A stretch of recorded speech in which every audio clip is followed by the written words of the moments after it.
Well, hello everyone. Welcome back to me, your host, Christian Watson. It's good to be with you guys today. So, if you haven't looked at Twitter recently, there is a peculiarly odd topic right now trending. And the topic consists of this man, Grover Cleveland. Now, for those of you who do not know, Grover Cleveland is an American president. He is one of the most legendary American presidents, in my personal opinion, as you would probably expect me to believe, given my libertarianism. He was the 22nd and the 24th president of the United States. He was the only American president to serve two non-consecutive terms. And so Twitter erupted over this relatively obscure figure in American history because President Donald Trump is going to memorialize several historical figures, Hannah Arendt and Grover Cleveland being among those figures. And a lot of people immediately decided to, in their mind, reduce Grover Cleveland's legacy as a president and as a political candidate to be a cheap shot against the current president. Indeed, they have mentioned how Cleveland's non-consecutive terms are probably what President Trump will try to emulate upon his return, or his return to the political scene, if he does indeed return. So I think this is actually a gross miscarriage of righteous knowledge and righteous conduct towards Grover Cleveland's legacy. And so I'm going to give you three primary reasons why I think Grover Cleveland is more than just an obscure president who can be used as a cheap shot against an outgoing president. In fact, Grover Cleveland was probably the most virtuous and the best American president for these three reasons. So, take the WhiteHouse.com article. As this article mentions, Grover Cleveland did a few things that were unlike many other presidents. So before I even get to this article, let me address this. Grover Cleveland was someone who had principles and convictions first, and was willing to stand by those principles and convictions, regardless of if he lost or gained social validation. That is the most important thing for any of you to have within your hearts. The idea that you are rooted to a sort of logos, sort of thing higher than you, and you will completely and utterly eschew social validation if it means compromising your principles. So, for example, Cleveland articulates this point quite well when he said, he essentially had a little bit of a tiff, right, with the idea of tariffs. And this is one of the reasons why I think Cleveland was actually a good president, because tariffs are highly destructive economically, and they are in a position upon my ability to freely trade with someone else. I know some of my audience may disagree with that, but just on an economic and a moral level, tariffs are a moral and financial catastrophe.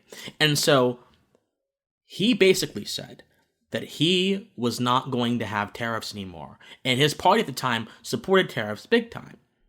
And so they said, look, Grover, if you keep fighting against tariffs, you're going to lose the election. And I bet you every political strategist today feeds certain things to their candidates and tells them, if you don't say this or if you deviate from this, you could possibly stand the risk of losing an election. Grover Cleveland said, and I quote, "What is the use of being elected or re-elected unless you stand for something?"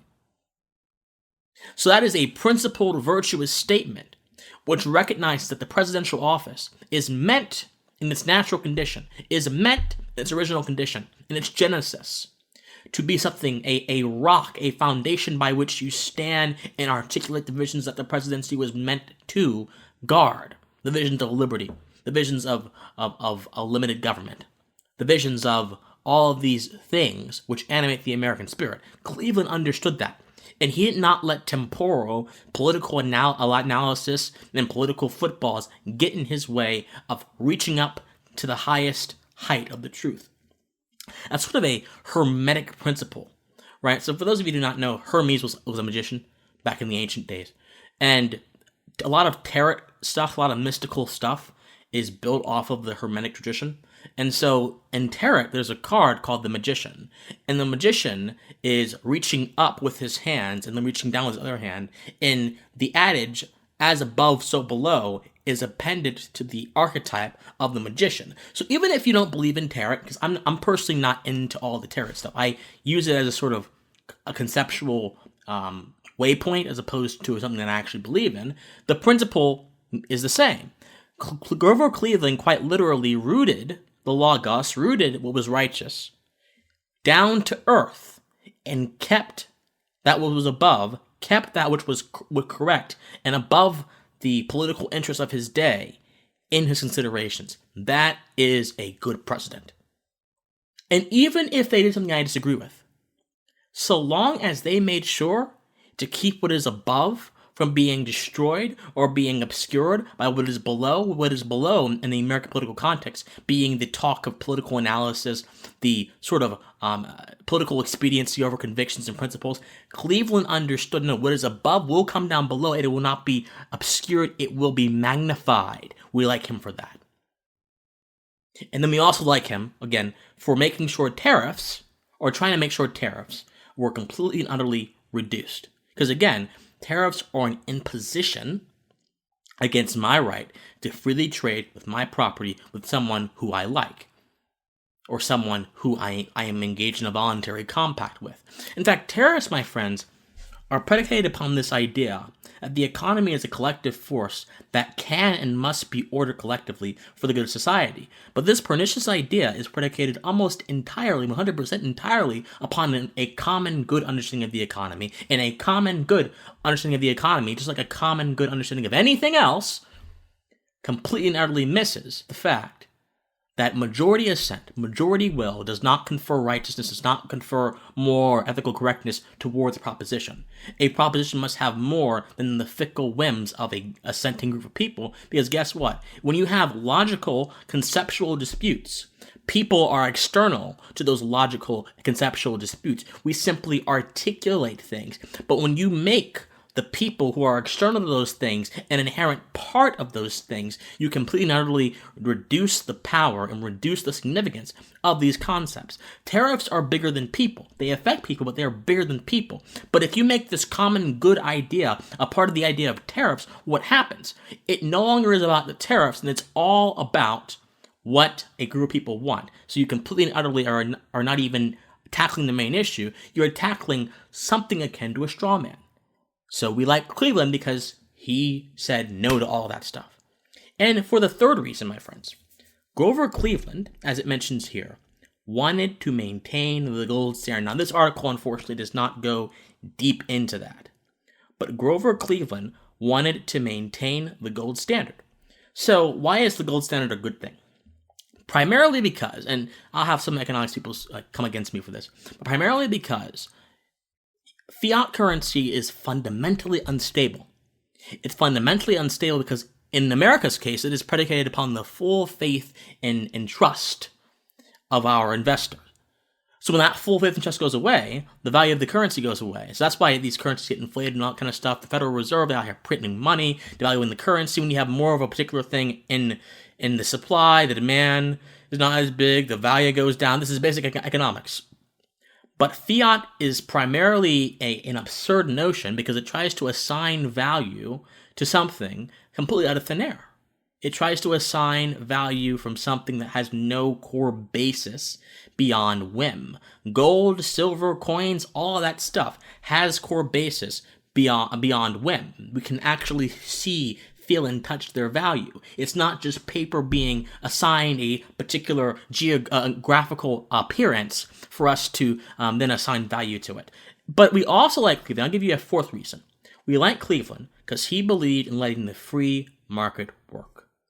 So as the article says here, Cleveland vigorously pursued a policy barring special favors to any economic group, vetoing a bill to appropriate $10,000 to distribute seed grain among drought-stricken farmers in Texas. He wrote, "Federal aid in such cases encourages the expectation of parental care on the part of the government and weakens the sturdiness of our national character."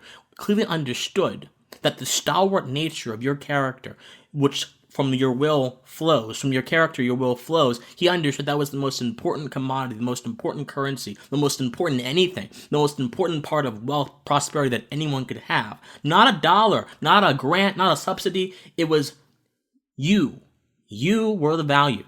And Cleveland wanted to accentuate that. And he accentuated that by getting the government out of the way, by keeping the government away from meddling into the affairs of the economy with subsidies.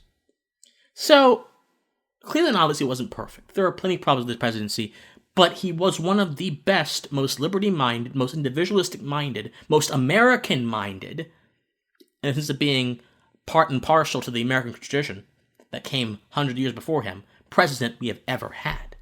And for that alone, Cleveland is easily one of the best presidents America has ever seen. And for taking that righteous mindset and applying it to governance, Cleveland is the best president you've ever seen. And that is the truth. Think on it. As always, my friends, I love you. If you want to donate to help me keep making videos and podcasts, donate to me at paypal.com. My email address is officialcwatson@gmail.com. That is officialcwatson@gmail.com. Any amount helps me attain my dreams and keep giving you guys good content. But most importantly of all, my friends, please stay pensive. Bye. I love you. Hey guys, if you enjoyed this message, please be sure to support my channel through PayPal. My PayPal is @officialcwatson, as you see on the screen. Any amount helps. Thank you so much, and stay pensive.